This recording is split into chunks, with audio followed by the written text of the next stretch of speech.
নমস্কার। আজকে আমরা সিংহ রাশির বিষয় নিয়ে আলোচনা করব। সিংহ রাশির বেশ কিছু টোটকা বা প্রতিকার বা বেশ কিছু নিয়ম নিয়ে আলোচনা করব।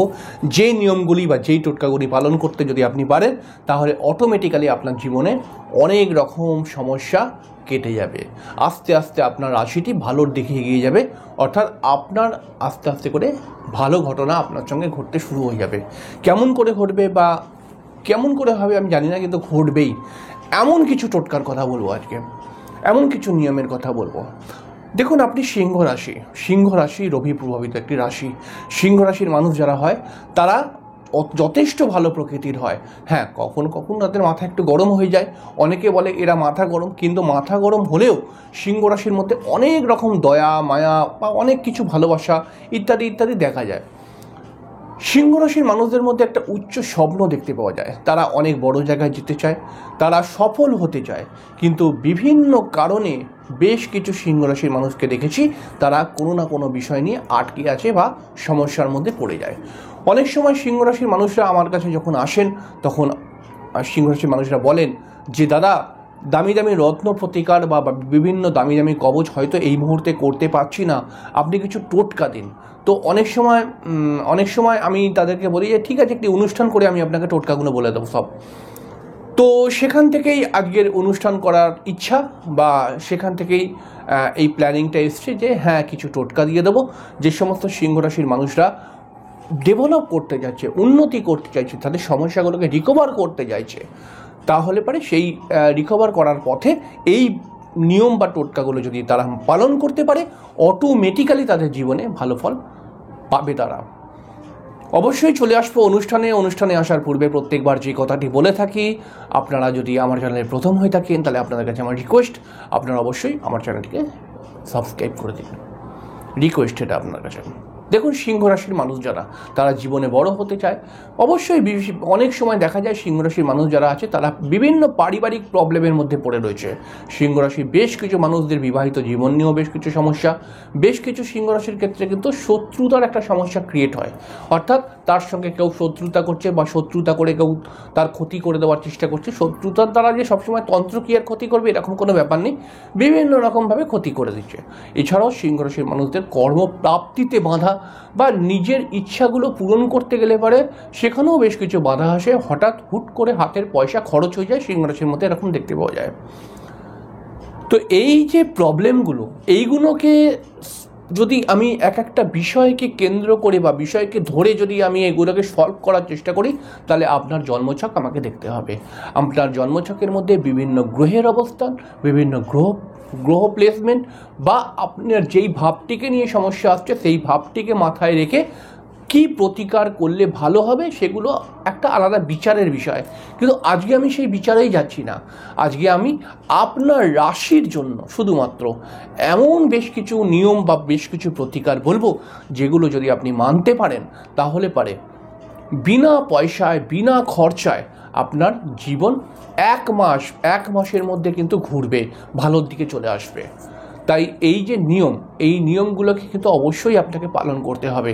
দেখুন, আপনার যদি বর্তমান সিচুয়েশান এমন হয় যে যেখানে আপনার দামি দামি রত্ন পড়ার বা দামি দামি কবচ পড়ার মতো ক্ষমতাই নেই, তাহলে পরে এই নিয়মগুলো আপনাকে মানতে হবে। বিনা পয়সার নিয়ম এগুলো।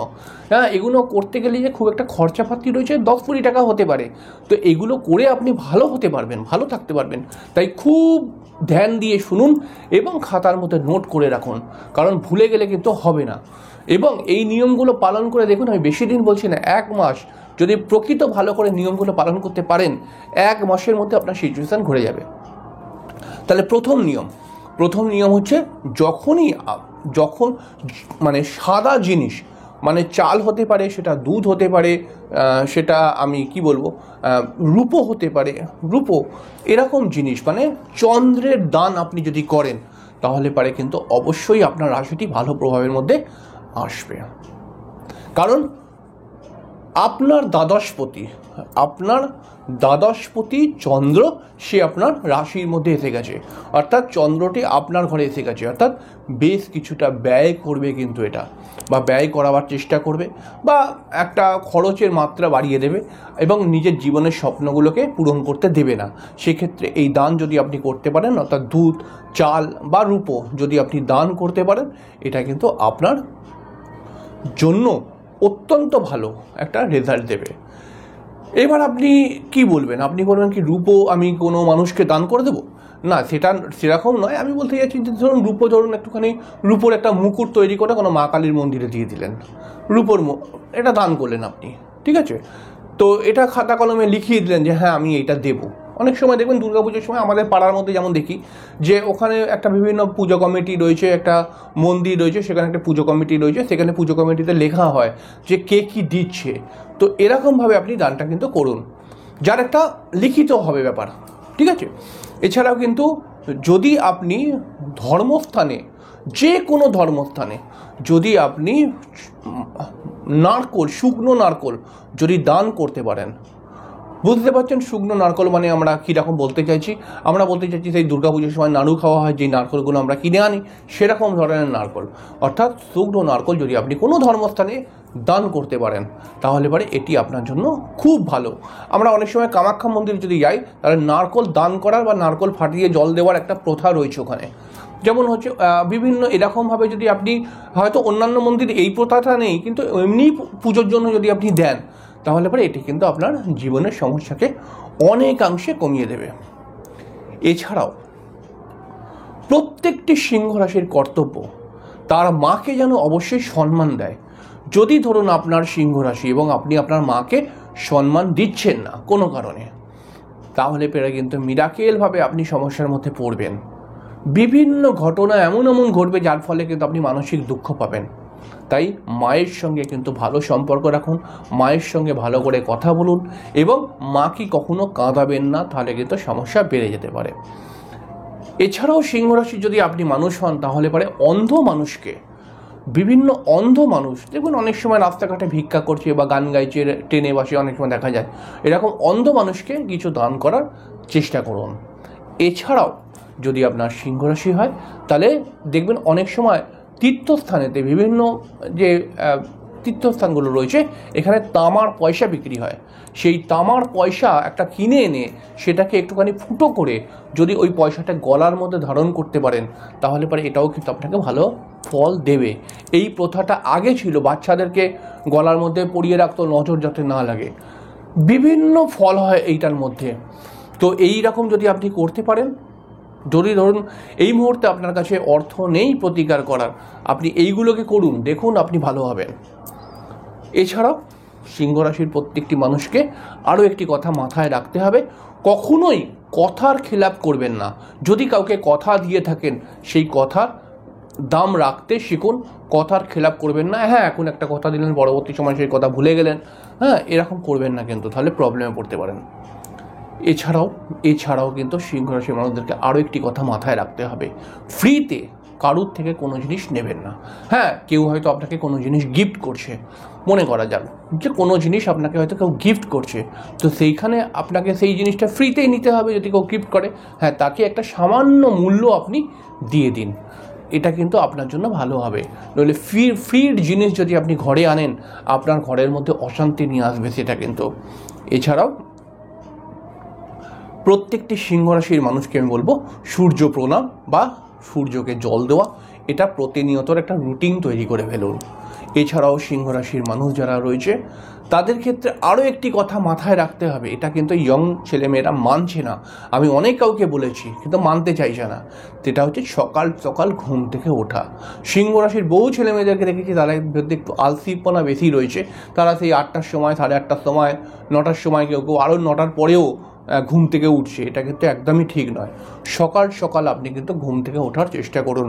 মনে করে যে সকালবেলায় সূর্য উঠছে, সূর্য ওঠার আগেই উঠলেন বা সূর্য উঠলো, সূর্য ওঠার 1 ঘন্টার মধ্যে উঠলেন, মানে 6টা নাগাদ যদি আপনি উঠে পড়েন তাহলে পরে এটা কিন্তু আপনাকে অটোমেটিক্যালি ডেভেলপ দেবে। আপনি করে দেখুন, 1 মাস পর থেকে আপনি বুঝতে পারবেন যে হ্যাঁ কিছু পজিটিভ ঘটনা ঘটছে আমার সঙ্গে। এছাড়াও আরও একটি প্রতিকার বলছি, এই প্রতিকারটি খুব ভক্তি সহকারে করার চেষ্টা করুন, সেটা হচ্ছে সকালবেলায় উঠে শরীর চর্চা করা। এটা ডাক্তাররা কিন্তু বিভিন্ন কারণে বলতে পারে একজন মানুষকে আপনি শরীরচর্চা করুন। আমরাও জানি শরীরচর্চা করলে পারে ভালো হয়, শরীর স্বাস্থ্য ভালো থাকে এবং অনেক রকম রোগ আসতে পারে না, এবং আমাদের একটা শরীরচর্চা যদি আমরা করি তাহলে পরে সেটা কিন্তু আমাদের শরীর স্বাস্থ্যের জন্য ভালো। কিন্তু আমি এই যুক্তিতে এই কথাটা বলছিই না, আমি কোনো ডাক্তার নই, আমি ডাক্তারের কথা বুঝিও না, তাই এই বিষয়গুলো ডাক্তারের দৃষ্টিভঙ্গি থেকে বলছি না। আমি কিন্তু বলছি যদি আপনি শরীরচর্চা করেন তাহলে আপনার জন্মছকের মধ্যে সিংহ রাশির রাজযোগকারী গ্রহ মঙ্গল, এই শরীরচর্চা করলে পারে কিন্তু মঙ্গল ভালো হয়, এবং মঙ্গল যদি ভালো হয়ে যায় তাহলে অটোমেটিক্যালি আপনার বেশ কিছু ভালো ভালো পজিটিভ ঘটনা ঘটতে শুরু হয়ে যাবে। আপনি এইগুলোকে আমার কথা মেনে আপনি 1 মাস থেকে 1.5 মাস করুন, তারপরেই দেখুন আস্তে আস্তে করে ভালো রেজাল্ট আসতে শুরু হবে। দেখুন বিভিন্ন প্রতিকারের দাম রয়েছে, বারবার ধরে বলছি, সেটা করার যখন আপনার ক্ষমতা নেই, বিনা পয়সার এগুলো প্রতিকার খুব বেশি কঠিন নয়, এগুলো আপনি করতেই পারবেন এবং এইগুলো করে আপনি কিন্তু ঘুরিয়ে দিতে পারবেন।